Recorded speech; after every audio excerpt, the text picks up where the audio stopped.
Welcome to the very first episode of बाजार पे चर्चा विद राघव। चर्चा शुरू करने से पहले एक छोटा सा डिस्क्लेमर।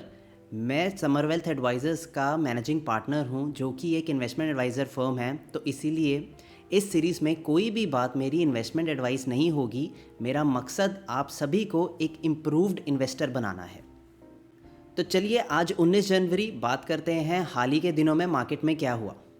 पिछले 10 दिनों से मार्केट में अच्छी धुलाई पिटाई चल रही है। हमारा मेजर इंडेक्स निफ्टी 50 23,200 के आसपास घूम रहा है, जो कि जनवरी के स्टार्टिंग में 24,000 के ऊपर था। बट इंटरेस्टिंग बात यह है, FTSE 100 जो कि यूके का मेजर इंडेक्स है, उसने फ्राइडे को लाइफ टाइम हाई क्लोजिंग दी है।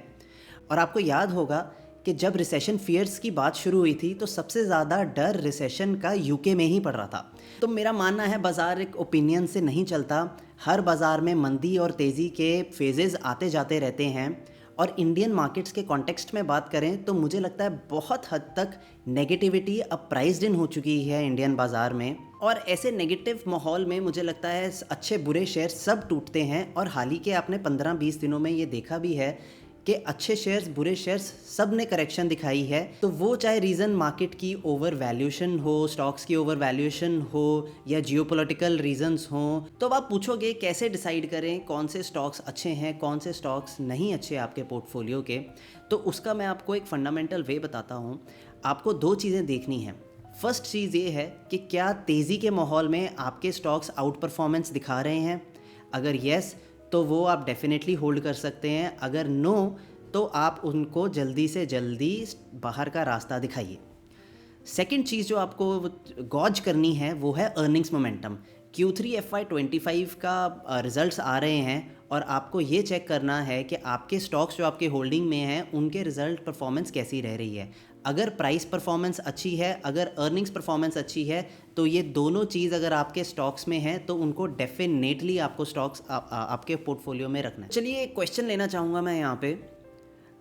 तो रवि जी पूछ रहे हैं लखनऊ से कि मुझे फाइनेंस की बेसिक नॉलेज तो है, तो मैं खुद से कैसे स्टॉक्स एनालाइज कर सकता हूँ। So Ravi ji, first part of the analysis मेरे अकॉर्डिंगली होता है बिजनेस मॉडल को एनालाइज करना। अक्सर मैं देखता हूँ जो कोई भी एनालाइज करने जाता है कंपनी को, वो सबसे पहले सीधा उसके फाइनेंशियल्स पे जंप कर लेता है। सीधा उसकी ROC देखना शुरू हो जाता है, 3 साल की सेल्स ग्रोथ देखना शुरू हो जाता है। इसके अलावा P रेशो देखना शुरू हो जाता है, जो कि मुझे लगता है गलत है। ये इंपॉर्टेंट है बट ये गलत है। ये this should not be your first step. आपका फर्स्ट स्टेप होना चाहिए उसका बिजनेस मॉडल समझना, जिसका मतलब है कि बेसिकली धंधे को समझना कि सर्विस कंपनी है कि प्रोडक्ट कंपनी है। अगर प्रोडक्ट कंपनी है तो क्या ट्रेडिंग कंपनी है कि मैन्युफैक्चरिंग कंपनी है।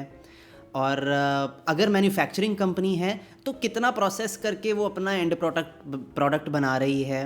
जैसे कि प्रिसीजन इंजीनियरिंग एक स्पेशलाइज्ड मैन्युफैक्चरिंग गिना जाता है। उनमें मार्जिन्स थोड़े हायर होते हैं एज़ कम्पेयर टू जो प्योरली स्टील कंपनीज़ होंगी उनसे, क्योंकि कमोडिटी कंपनी वो सिंपली शीट्स बना के बेच रहे हैं और वो ज़्यादा वॉल्यूम की गेम है। प्रिसीजन इंजीनियरिंग वैल्यू की गेम गिनी जाती है। फिर देखो कि कंपनी एक्सपोर्ट कितना करती है, डोमेस्टिक सेल्स कितनी हैं। इसके बाद चेक करो कि कंपनी परचेजिंग कहाँ से करती है, क्या इंपोर्ट है, इंपोर्ट करती है कंपनी अपना रॉ मटेरियल कि इंडिया में ही सोर्स कर रही है। उसका स्पेसिफिक रीज़न ये है कि इंडिया सेल्फ सफिशिएंसी की तरफ जा रहा है। अगर company heavily dependent on imports है तो आगे चल के कोई भी इंपोर्ट बैन लग सकता है या टैरिफ्स लग सकते हैं, जो कि आप एज अ कंपनी आपकी कॉस्ट बढ़ा सकते हैं। फिर प्रोमोटर्स को एनालाइज करना होता है, प्रोमोटर्स की पेडिग्री चेक करनी होती है। और जब ये सब पूरा अगर आप जान चुके होते हो, फिर इसके बाद फाइनेंशियल्स के ऊपर मूव ऑन करो। इसमें चेक करो आप कंपनी ने कैसी सेल्स ग्रोथ दिखाई है ओवर द इयर्स। और इसके अलावा आप देखो कि price to earning, price to sales पे कंपनी ट्रेड कर रही है। इनके पेयर्स किस price to earning, price to book पे ट्रेड कर रहे हैं, प्राइस टू सेल्स पे ट्रेड कर रहे हैं। साथ ही साथ ये भी चेक करना ज़रूरी है कि इंडिया में क्या वैल्यूएशन मिल रही है इस कंपनी को, और सिमिलर बिजनेस में बाकी कहीं US या UK में सिमिलर बिजनेसेस को क्या वैल्यूएशन मिल रही है। इसके साथ कंपनी की एनुअल रिपोर्ट और कॉन कॉल्स को पढ़िए। आपको कॉन कॉल्स और एनुअल रिपोर्ट में ये देखना है कि कंपनी के मालिकों का क्या व्यू है कंपनी की ग्रोथ को लेते हुए। अगले आने वाले सालों में वो कंपनी को कहाँ तक लेके जाता देख रहे हैं। सो हर इंडस्ट्री को एनालाइज करने का डिफरेंट तरीका होता है। बैंकिंग के केस में आप आरओए और आरओई देखते हो। फार्मा के केस में आप आरओसी और ईवी बाय बिडा देखोगे। कई बारी कुछ स्टॉक्स बहुत भागते हैं और बहुत न्यूज़ में आना शुरू हो जाते हैं। उनकी अर्निंग्स भी बहुत अच्छी एक्सपैंड कर जाती हैं और थोड़ा थोड़ा इन्वेस्टर के मन में फोमो आना शुरू हो जाता है कि अगर मैंने ना लिया तो ट्रेन मिस हो जाएगी, जैसे कि हाल ही के दिनों में रेलवे स्टॉक्स में हुआ था।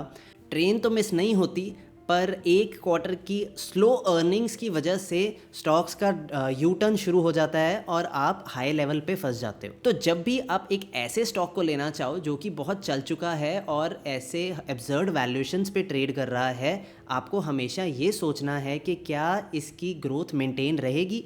अगर आपको लगता है कि ये मेंटेन कर सकते हैं ग्रोथ, तो आप डेफिनेटली ले सकते हो स्टॉक को। Otherwise I would recommend waiting and staying cautious from दो स्टॉक्स। इसके अलावा थोड़ा शेयर होल्डिंग पैटर्न भी हमें गॉज करना चाहिए। हाल ही में आप देखोगे रेलवेज, पीएसयूज, डिफेंस में रिटेल शेयर होल्डिंग बढ़ी जा रही है, जैसे पूरा गांव टूट के सिर्फ रेलवेज डिफेंस में जा रहा है। इन स्टॉक्स में भी आपको थोड़ा कॉशियस रहना चाहिए। मेरा मानना है कि जहाँ बिग बॉयज़ होते हैं, एफआईआईज़, डीआईआईज़, जहाँ पे स्टेक्स अपने बढ़ा रहे होते हैं, वहाँ पे पैसा ज़्यादा बनता है। जिन्होंने ये क्वेश्चन पूछा है, मैं उनका थैंक यू बोलना चाहूँगा, क्योंकि ये प्रॉब्लम हर इन्वेस्टर फेस करता है कि मैं कैसे एनालाइज़ करूँ कंपनी को। आगे की वीडियोस में मैं थोड़ा और डिटेल में घुस के स्पेसिफिक पार्ट्स में इसको एक्सप्लेन करना चाहूँगा आप लोगों को। पर आप एक कंपनी पकड़िए, उसको जिस वे में मैंने आपको बताया वैसे एनालाइज करिए और मुझे बताइए कमेंट सेक्शन में कि आपने कौन सी कंपनी के बारे में पढ़ा और आपको वो कैसी लगी। आज की चर्चा हम यहीं पे ख़त्म करते हैं।